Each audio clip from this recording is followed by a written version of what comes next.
हो सके तो मुस्कुराहट बांटिए, रिश्तों में कुछ सरसराहट बांटिए। नीरस सी हो चली है ज़िंदगी बहुत, थोड़ी सी इसमें शरारत बांटिए। सब यूं ही भाग रहे हैं परछाइयों के पीछे, अब सुकून की कोई इबादत बांटिए। ज़िंदगी यूं ही न बीत जाए गिले शिकवों में, बेचैनियों को कुछ तो राहत बांटिए। राधे राधे दोस्तों, कैसे हैं आप सब? आई होप कि आप सब अच्छे होंगे। दोस्तों, वीडियो शुरू करने से पहले मैं आप सभी से रिक्वेस्ट करूंगी कि मेरी वीडियो को लाइक करें, ज़्यादा से ज़्यादा शेयर करें, और अगर आप मेरे चैनल पर न्यू हैं तो मेरे चैनल को ज़रूर से ज़रूर सब्सक्राइब करें। तो दोस्तों, आज की वीडियो में हम बात करेंगे तुलसी पूजन के बारे में। कार्तिक के महीने में तुलसी पूजन का विधान है। जैसे सावन के महीने में भोले बाबा की पूजा की जाती है, भोले बाबा के दिन माने जाते हैं, सावन के महीने में उनकी विशेष पूजा मानी जाती है, ऐसे ही कार्तिक के महीने में तुलसी पूजन का विशेष महत्व बताया गया है। कहा जाता है तुलसी पूजन के साथ साथ शालिग्राम भगवान की भी पूजा कार्तिक के महीने में सभी को करनी चाहिए। तो कार्तिक के महीने में सुबह 4 बजे उठकर ब्रह्म मुहूर्त में नहाने का विधान है। उसके बाद आप पूजा पाठ कीजिएगा, अपने जो कार्तिक का महात्म आता है उसे पढ़िएगा। और अब आ गई है देवउठनी एकादशी। तो देवउठनी एकादशी पर मैं अपनी तुलसा महारानी को पहनाती हूँ साड़ी। वो साड़ी मैं कैसे पहनाती हूँ ये आज मैं आपके साथ शेयर करूँगी। मैंने पहले भी इसके ऊपर अपने चैनल पर वीडियो डाली हुई है, तो अगर आपने वो वॉच नहीं की है तो आप उसको देख सकते हैं, आपको काफ़ी वो हेल्पफुल लगेगी।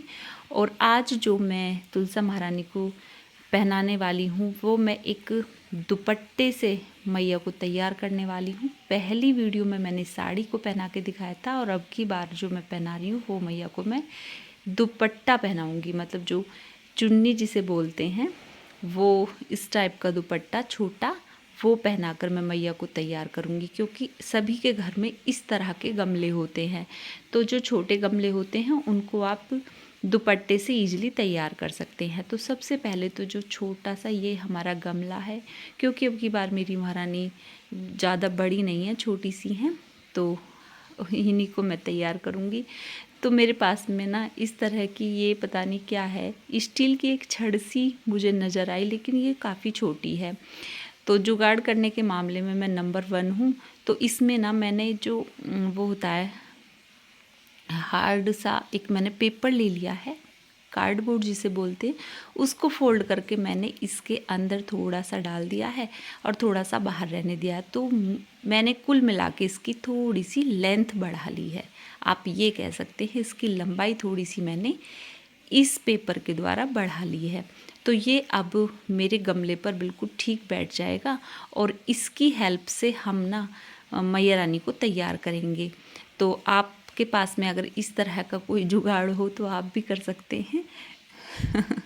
मुझे हंसी आ रही है क्योंकि जुगाड़ू मैं बहुत हूँ, और मन में पता नहीं जब मैं कुछ करने की सोचती हूँ तो वो हो ही जाता है। तो ये देखिए, अब हम इसको मैं आपको रख कर दिखाती हूँ इस तरह से। अगर आपके पास में इस टाइप का गमला है तो आप इस तरह से मैया रानी के हाथ बना सकते हैं। कुल मिला के हाथ इनको बोलेंगे।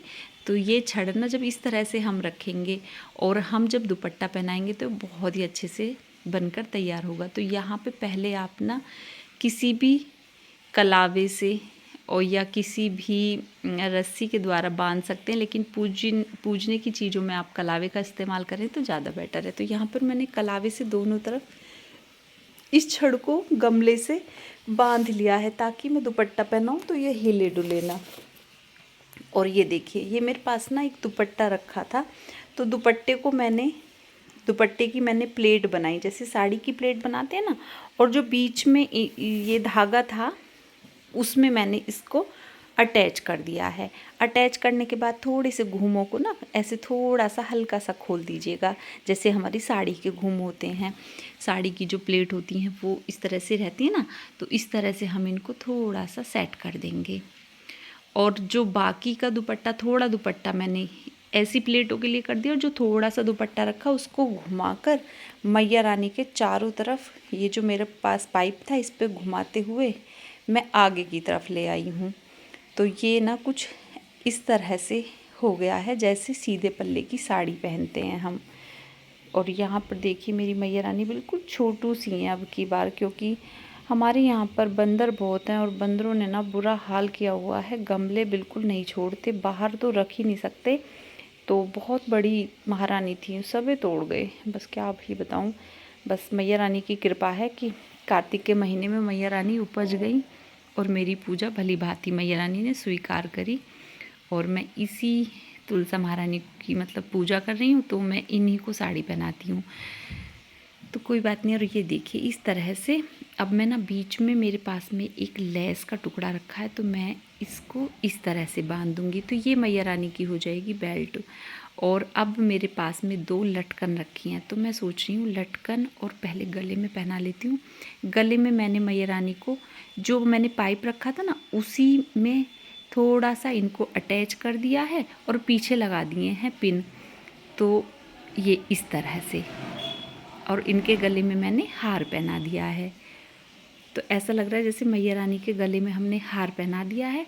और अब मेरे पास में ना लटकन रखी हैं, तो लटकन को मैं मैया के साइड में लगा दूंगी। और छोटी सी मैंने चुनरी मैया को अब की बार उड़ाई है, क्योंकि मैंने जैसे बताया है कि माता रानी बहुत ही छोटू सी हैं, तो ज़्यादा बड़ी दुपट्टा पहनाती या चुंदरी पहनाती तो मैया का ना टूटने का डर रहता। तो ये साइड में ना मैंने लटकन कुछ इस तरह से लगा दी है, ये देखिए।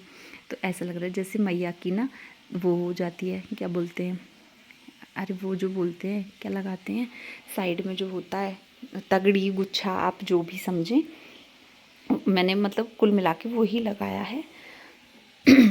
और ऊपर मैया को छोटी सी चुंदरी मैंने पिन से अटैच की है। मैया के ऊपर मैंने बिल्कुल भी लोड नहीं डाला है चुंदरी का, कभी मैया टूट जाए। तो ये देखिए मेरी मैया का प्रॉपर श्रृंगार कुछ इस तरह से, ये चुनरी और ये मैया के गले के हार, ये मैया की बेल्ट हो गई, ये मैया की तगड़ी हो गई और ये मैया का फाइनल लुक। तो दोस्तों यहाँ पर मेरी मैया रानी हो गई हैं तैयार, बिल्कुल बहुत ही अच्छे से। और आप सब भी इसी तरह से अपनी मैया रानी का श्रृंगार कीजिएगा, क्योंकि कहते हैं मैया रानी का जिस दिन विवाह हो एकादशी के दिन, उस दिन मैया रानी का श्रृंगार करते हैं, उन्हें श्रृंगार की चीज़ें अर्पण करते हैं, तो वो बहुत ही फलदायक होता है। मैया रानी की पूजा अगर आप करते हैं तो शालिग्राम जी की पूजा मैया रानी के साथ बिठाकर कीजिएगा। विवाह ना कर पाते हों तो उस शाम मतलब एकादशी की शाम उनकी पूजा दोनों की बिठाकर अवश्य करें। तो दोस्तों ये वीडियो आपको कैसी लगी मुझे कमेंट्स में ज़रूर बताएं। मिलते हैं ऐसी किसी